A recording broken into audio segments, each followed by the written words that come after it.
Katrin, räägime täna analüüsist, mis lõputöös on vaata, et võtmetähtsusega.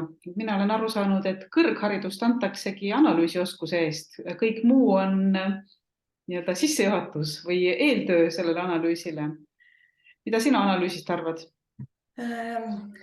Ja mina arvangi, et alguses tundub see esmane etapp võib olla selline raskem, kogu selle teooria kokkupanemine ja selle metoodika valimine, aga siis selle uurimistulemuste juures, selle analüüsi juures tuleb tegelikult kõige põnevam osa, mis võib-olla nõuab kohati natuke rohkem pingutust, sellepärast et on vajagi hakata kõige rohkem nüüd kaasa mõtlema, viima kokku nüüd erinevaid otsi. Ja see nõuab kindlasti süvenemist, on ju? Ja sellepärast, et kui kõik need andmed on kätte saadud, olgu tegu siis kas intervjuu või ankeetküsitluse või mingi muu instrumendiga, siis esmalt ongi vaja kõik need andmed kokku võtta. Kui need andmed on kokku võetud, siis on tegelikult alles esimene samm nende tulemustega. Edasi ongi siis vaja jõuda selle andmeanalüüsini, et mis andmeanalüüs siis tegelikult endast kujutab. Ja vaata, üliõpilastele meeldib ja see mulle meeldib ka, et neile meeldib teha ilusaid diagramme. Seal diagrammide tegemise juures on selline esimene võimalus juba hakata mõtlema, et aga miks sellised tulemused on. Sest vaata, diagrammid ju on väga heaks illustratsiooniks mingitele andmetele, et diagrammid ei ole eesmärk, vaid diagrammid on vahend selleks, et hakata mõtlema, et aga miks see punane asi siin nii suur on või miks see sinine nii pisikene on. Et see on selline esimene samm, kus me saame hakata mõtlema, et miks need asjad niimoodi on, nagu nad on. Aga loomulikult ega diagrammid ei ole eesmärk, vaid see on üks võimalus lihtsalt oma tulemusi presenteerida ja näidata.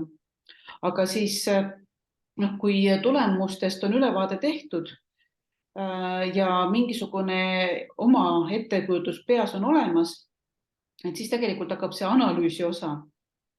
Minule meeldib öelda niimoodi, et analüüs on see, kus me teooria abil mõtestame või anname mingisuguse tähenduse või otsime põhjusi, et miks me saime sellised tulemused oma empiirilise osaga, nagu me saime.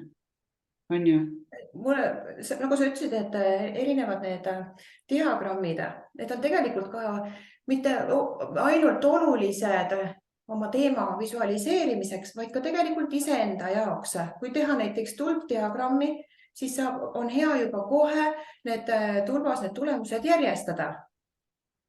See loob juba esmase pildi endal analüüsiks. Nüüd ma saan vaadata, millised tulemused mul olid kõige kõrgemad ja saan hakatagi viima juba kokku, mis need varasemad uurimused mulle näitasid. Millised tulemused seal saadi? Kas need ühtivad minu uurimistulemustega või mitte?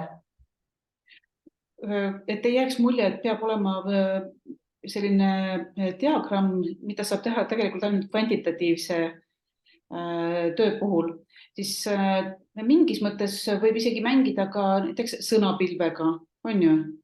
Ja isegi kui see ei lähe lõpuks töösse sisse, see on jällegi lihtsalt vahend, et millised sõnad hakkavad väga korduma, et isegi kui on lihtsalt väga põhjalikud ja pikad intervjuud, siis sealt saab ka mingisuguseid selliseid mõtteid, et mingisugused väljendid hakkavad väga korduma. Et igasuguseid illustratsioone, diagramme, jooniseid, neid võib teha ka ainult enda jaoks. Et võib-olla ta võõrale pilgul ei olegi väga informatiivne, aga iseenda jaoks võib-olla on päris informatiivne. Et selline kritseldamine nii paberil pliiatsiga, kui siis tõepoolest ka mingisuguseid erinevaid selliseid arvutis olevaid vidinaid kasutades, et see võib ka lihtsalt töövahend olla, mis lõpuks töösse pildi näol ei jõuagi. Ja see on ka selles suhtes hea võti, kui on tehtud erineval moel kajastatud neid andmeid, neid tulemusi, siis on pärast ka hea valida, mis ma siis lõpuks sinna töösse panen. Siis on ka see valikuvõimalus olemas. jah. Aga jõuame nüüd siis selle analüüsi juurde, et kindlasti analüüs ei pea olema eraldi peatükk, aga ta võib olla eraldi peatükk. See täiesti puhtalt sõltub tööst ja võib-olla see on jälle üks selline koht, kus tulebki natukene sellist lõika ja paiguta ja sellist nagu kastidega mängimist tehagi. Ja see on ka päris teadlaste puhul ja teadusartiklite puhul hästi levinud, et mängitaksegi läbi, et võib-olla on uurimisküsimuste kaupa mõistlik mingisugust teemat avada, et sain sellised tulemused, teooria ütleb seda ja nüüd ma siis arutlen, et aga miks need minu tulemused on kas samasugused või teistsugused, kui teooriast sain teada. Vot selline arutelu tuleb siis seal juures, just selline miks küsimus on kõige keskmes. See võib olla ja teine võimalus, et üks võimalus on tõesti teha seda uurimisküsimuste kaupa. Teine võimalus, kui on näiteks kasutatud mitut meetodit, kombineeritud, on näiteks vaatlust ja intervjuud või mis tahes erinevaid, siis võib ka nende meetodite kaupa neid tulemusi kajastada. Et rõhuasetus ongi sellele, et seda tuleb vaadata iga töö puhul konkreetselt eraldi, et mis seal selline loogika võiks olla. Aga täiesti asjakohane on ka see, kui kõigepealt on uurimistulemused, siis oma empiirilise osa tulemused esitatud ja siis tuleb selline üldine kokkuvõttev arutelu osa. Et võib-olla mingis töös ongi vaja nii palju üldistada. See sõltub kõik sellest, et millist üldistusastet meil vaja on. Et võib-olla ongi vaja eraldi täitsa teha selline, kus me enam tulemustest detailselt ei räägi, vaid proovimegi siis üldistada, et miks ma sain sellised tulemused ja võrrelda teooriaga. On ju? Jaa. Ma tahaks kindlasti rääkida ka sellest, et mida me siis võrdleme, et meil oli kõigepealt teooria osa roll üldse lõputöös. Seda me pidime mõtlema juba siis, kui me alles alustasime töö kirjutamist. Et nüüd me tuleme tegelikult selle juurde tagasi. Ringiga jõuame algusesse tagasi. Täpselt. Et põhimõtteliselt võiks praegu soovitada, et vaadake üle uuesti ka see video, et mis oli üldse teooria roll teie lõputöös. Loomulikult see võis olla ajaga muutunud, sest me saame iga nädalaga targemaks. Aga see ongi nüüd see koht, kus me peame tagasi minema teooria juurde ja vaatama, et kuidas see klapib oma tulemustega. Ja tulemuste juures, kui me nüüd neid tulemusi esitame ja analüüsime ja jõuame sinna teooria juurde tagasi, see tuletab meile väga hästi jälle meelde, et mis oli see meie töö peamine eesmärk. Et tulemuste puhul ka, et kui me analüüsime neid tulemusi, et me esmalt vastame tegelikult oma uurimisküsimustele ja nendega seotud küsimustele või need vastused anname. Ja sealt edasi saame juba välja tuua mingisuguseid muid huvitavaid leide, muid huvitavaid seoseid, milleni oma töö käigus ka on jõutuda. Ja isegi neid asju, mida me ei küsinud, aga siiski märkasime.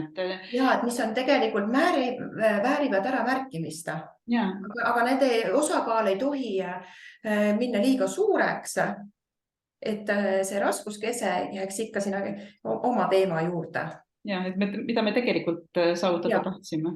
Aga räägime ühest väikesest detailist veel, et aeg-ajalt või tegelikult päris sageli küsitakse ka igasugused üldandmeid vastajalt, ükskõik kas siis ankeetküsitluses või intervjuudes, et see ei jääks nüüd õhku rippuma, et me ei küsinud neid asju sellepärast, et tahtsime küsida ja kõik küsivad, vaid et ikka need ka oma tööteemaga ära siduda, on ju?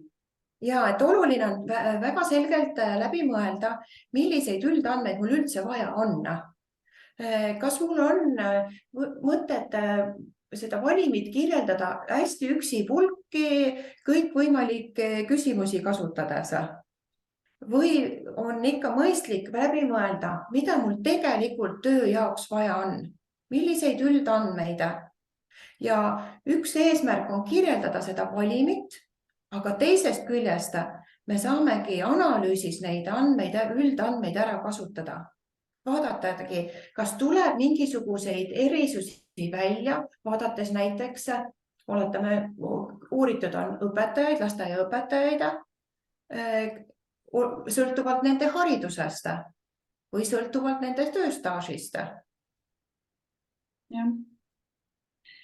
Aga hakkame vist kokku võtma, et tuletame meelde, et oli siis see teooria osa, millega me nüüd oma tulemusi võrdleme ja üldjoontes see ongi analüüs ja igal küsimusel, mida me oleme esitanud nii iseendale kui ka respondentidele, peab olema mõte, et ükski küsimus ei tohiks lihtsalt ripakile jääda, aga siis peaks olema ka avatud nendele vastustele, mille kohta me midagi ei küsinudki, sest need võivad mõnikord olla päris põnevad ja silmi avavad.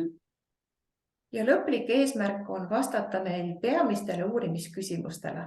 Jah, mis omakorda aitavad saavutada töö eesmärki ja Just. see omakorda aitab lahendada uurimisprobleemi. Probleemi, just. Nii, aga aitäh sulle.